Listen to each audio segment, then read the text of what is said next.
Gastroesophageal reflux disease, otherwise known as GERD. It is a significant symptomatic condition or histopathological alteration perceived to be secondary to reflux of gastric contents into the lower esophagus. So, in gastric esophageal reflux disease, here there will be a gastric contents will be reflux back into the esophagus. That is known as gastroesophageal reflux disease. The name indicates that from the gastric or stomach, the stomach contents will be refluxed to esophagus. That is known as the GERD. Here, it's a symptomatic condition. It is mainly due to secondary to the reflux of gastric contents into the lower esophagus. And this condition may occur at any age and it increases in old age group. The main etiology and risk factors, we can see that first one, abnormal esophageal clearance. Here, due to any alteration in the esophagus, there will be abnormal esophageal clearance. Then delayed gastric emptying will be present due to backflow. The backflow of gastric contents into the esophagus, that's why there will be delayed gastric emptying may occurs.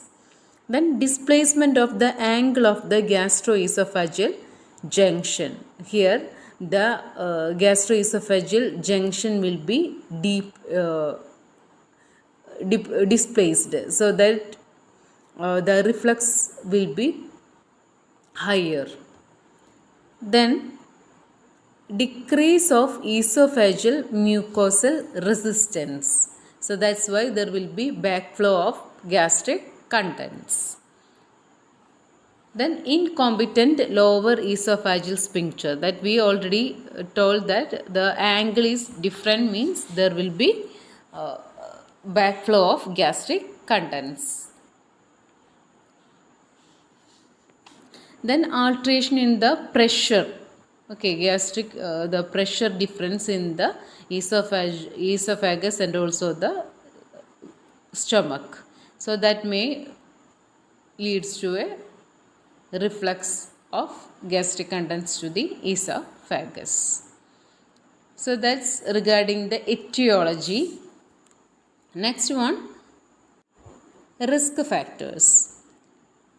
The main risk factor is obesity or weight gain.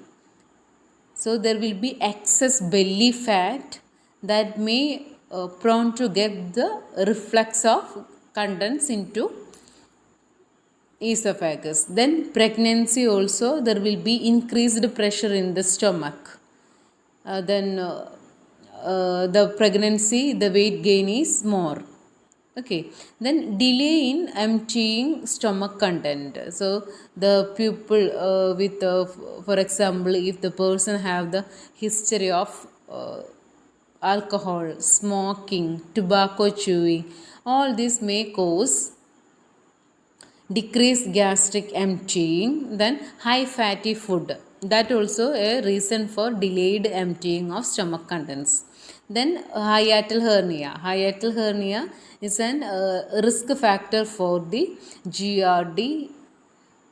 Then connective tissue disorders such as scleroderma may cause GERD. Then caffeine, chocolate, high levels of estrogen and progesterone may also cause the GERD. So the risk factors mainly obesity, pregnancy, delayed emptying of stomach contents, hiatal hernia, connective tissue disorders such as scleroderma.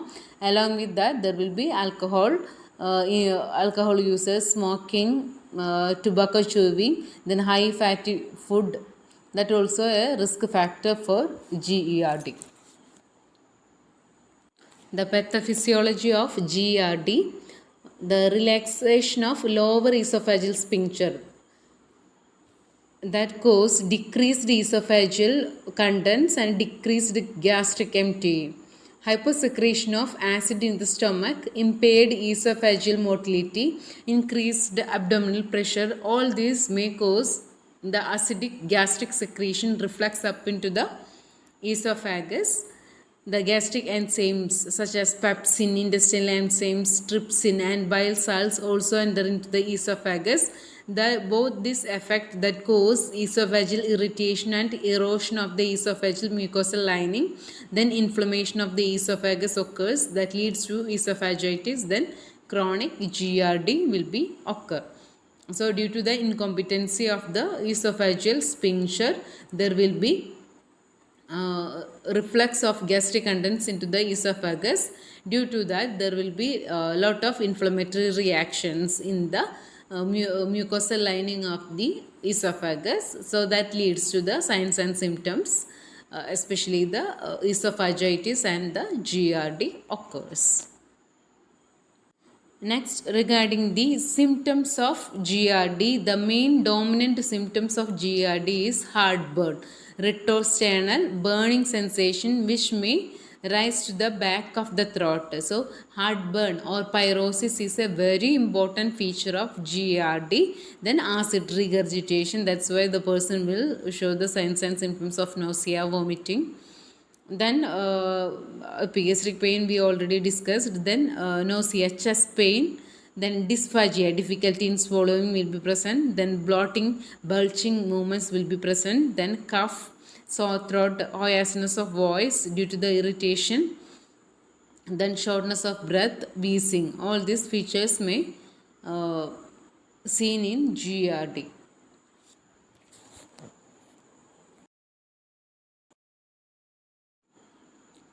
Diagnosis of GERD. So in diagnosis is first one, GERD questionnaire that includes the history and physical examination. Then a treatment trial, it is not that much included here. The assessment, the previous history of taking medicines that we are assessing. Okay, upper endoscopy, that is the that will help to identify the esophageal sphincter competence. Okay, is there any other problems? The structural deformities can be identified by upper endoscopy. Then H. pylori testing. The H. pylori may be an indication for the GERD. So H. pylori testing is essential. Then esophageal pH monitoring and manometry in order to identify the amount of gastric reflux and also the GI irritation, mucosal thinning, all this can be identified. Then barium swallow. Then acid perfusion test. Then biopsy also can be done for diagnosing the GERD. The main lifestyle modifications should be followed by the patient is eliminate caffeine and alcohol, quit smoking, avoid fatty foods and peppermint, then cut out acidic food, then elevate your head at night, then don't lay down right after eating. So these are the life changes that have to be followed by the patient. That is, firstly we have to eliminate the caffeine and alcohol, quit smoking, avoid fatty foods, then acidic food also we have to avoid, then elevate the head end. So that's why the reflux will not be occurs. Then don't lay down right after eating. So the person have to sit for some time, then only the person can lay down the bed. Otherwise there may be chance for regurgitation. Then regarding the treatment options, in that main treatment option is antacids. Okay, antacids, H2 receptor antagonists, then proton pump inhibitors. They are the main management of GERD, especially antacids, aluminum hydroxide. Then histamine receptor blockers, mainly the ranitidine, famotidine, Then proton pump inhibitors include pantoprazole, omeprazole, etc. Then prescription medications, that is second line drugs. Okay, so here the prokinetic drugs, the metoclopramide, then proton pump inhibitors also can be given here. Then cholinergic drugs, acetylcholine can be given. Then H2RA, the histamine receptor blockers also can be given as a second line therapy. Then surgery. Main surgery option is Nissen fundoplication. Nissen fundoplication. Here the fundus wrapped around the back side of the esophagus and wrapped secured with sutures to anchor lower esophagus below the diaphragm. So Nissen fundoplication means here there will be the fundus will be wrapped below the back side of the esophagus. Okay, that will reduce the pressure.